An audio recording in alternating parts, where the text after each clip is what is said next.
On the 15th of October, Medicare open enrollment begins, and a great many people believe that is their annual opportunity to change any part of their Medicare coverage.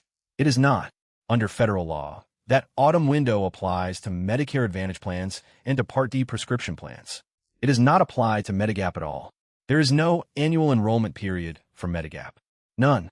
And that single fact, which almost nobody mentions, turns one of your Medicare decisions into something very close to a one-way door. Moving into a Medicare Advantage plan is straightforward. You can do it during that autumn window any year you like. Moving back to original Medicare with a Medigap policy is a different matter entirely, because in most states the insurer is allowed to ask about your health first and allowed to say no. Now I want to be clear about what this video is and is not. I'm not going to tell you which to choose. Medicare Advantage suits a great many people very well, and I have no interest in talking anybody out of it.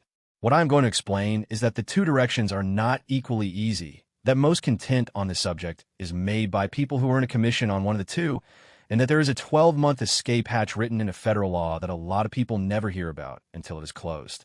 So let us start with the window that matters most, because it is the one nearly everybody uses without realizing how rare it is. It is called the Medigap open enrollment period. It runs for 6 months, and it begins on the first day of the month in which you are both 65 or older and enrolled in Medicare Part B. Both of those conditions, not either one. During those 6 months, you may buy any Medigap policy sold in your state, and the insurer cannot ask you a single health question. They cannot decline you. They cannot charge you more because of your history. It does not matter whether you are in perfect health or have 3 serious conditions. And then it closes. Under federal law, it never opens again.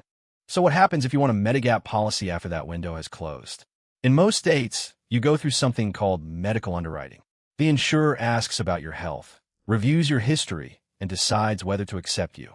And they're allowed to decline. The conditions that commonly cause a problem are not exotic ones.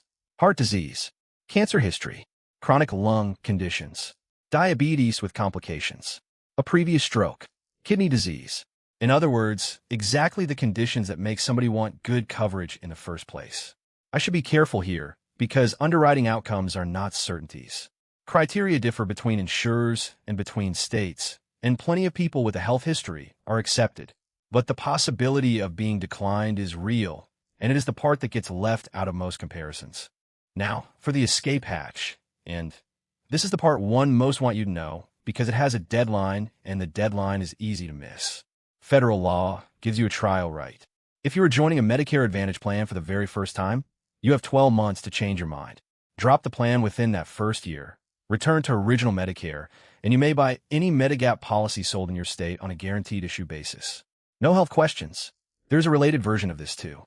If you had a Medigap policy, dropped it specifically in order to try Medicare Advantage for the first time, and you're still inside that first year, you may be able to get that same policy back provided the insurer still sells it. But the timing is strict. You must apply no earlier than 60 days before your Medicare Advantage coverage ends, and no later than 63 days after it ends.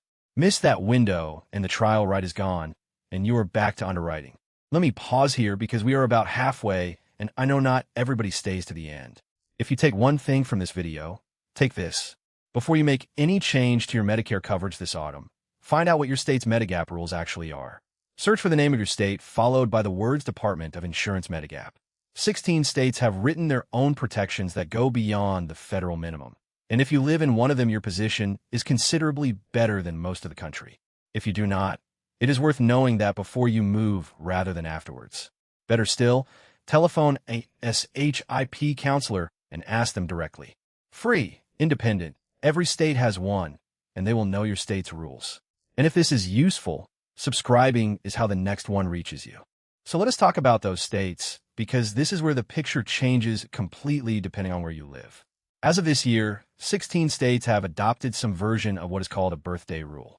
What that gives you is an annual window, usually tied to your birthday, in which you may switch Medigap policies without underwriting. California, Oregon, Idaho, Nevada, Illinois, Kentucky, Louisiana, Maryland, Oklahoma, and several others have some form of it, and New Mexico joins them at the start of next year. But the details vary enormously, and this is where people come unstuck. The window length differs. Most states give around 60 days. Idaho and Louisiana give 63. Maryland gives 30. Illinois gives 45 and restricts it to people aged 65 to 75. Most states require you to move to a plan with equal or lesser benefits, so you cannot use it to upgrade. And some let you change insurer entirely, while others confine you to your current company. And a handful of states go considerably further. Connecticut, New York, and Vermont provide year-round guaranteed issue for Medigap. In those states, you may switch at any time with no underwriting at all, which makes almost everything I have described in this video irrelevant to you. Massachusetts and Maine have their own broader frameworks. Missouri does something different again, an anniversary rule tied to the date you first enrolled rather than to your birthday, with a 63-day window. So if you happen to live in one of those places, your options are far more open than most of the country. And it is worth knowing that because a lot of general Medicare advice on the internet simply does not apply to you. Two more things worth knowing, and both of them catch people out. The first is that a premium increase does not give you a right to leave.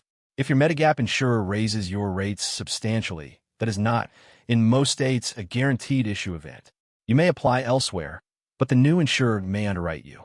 People find that genuinely surprising, and it is worth knowing before you assume you can simply shop around. The second is about plan letters. Medigap Plan C and F are no longer available to anybody who became eligible for Medicare on or after the 1st of January 2020. If you became eligible before that date and hold one, you may keep it. If you became eligible afterwards, Plan G is generally the most comprehensive option available to you. So if you read an older article recommending Plan F, check the date on it. Now, I said earlier that most content on this subject is made by people with a financial interest, and I want to explain what I mean because it is not an accusation of dishonesty. Medicare Advantage plans pay brokers a commission. Medigap policies pay a commission too, but the structures differ, and Medicare Advantage is a considerably larger market. That does not make any individual broker dishonest, and a good broker is genuinely useful. But it does mean that the specific point I have spent this video on, that moving one way is easy and moving back may not be, is the single least commercially convenient thing anybody selling these plans could emphasize. That is why I keep pointing you toward SHIP counselors. Not because brokers are bad, but because an SHIP counselor is paid nothing either way, and on a decision with a door that may only open once, that independence is worth something. So what should you actually do? For things. First, find out which of the two you are currently in, because a surprising number of people are not certain.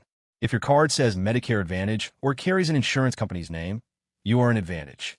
Second, if you are within 12 months of joining your first Medicare Advantage plan, you have a trial right, and you should know that before the window closes rather than afterwards. Third, look up your own state's Medigap rules because 16 states have their own and the details differ enormously. And fourth, if you are considering a change this autumn, speak to a SHIP counselor before the 15th of October rather than during the rush. They get considerably busier once the window opens. One last thought. Nothing in this video is an argument against Medicare Advantage. For a lot of people, it is genuinely the better choice, and the extra benefits are real. What I want you to understand is simply that the two directions are not symmetrical. Going in is easy and can be done any autumn. Coming back may require an insurer's permission, and that permission is not guaranteed. A decision like that deserves to be made deliberately with the asymmetry in front of you, rather than discovered years later when your circumstances have changed. Everything here is general education, not insurance or financial advice, and state rules change frequently. Please confirm your own position with your state insurance department or ASHIP counselor before acting. If this was useful, subscribing is how the next one finds you. And tell me which state you are in down in the comments, because with 16 different sets of rules, I would rather cover the ones most of you actually live under. Thank you for watching.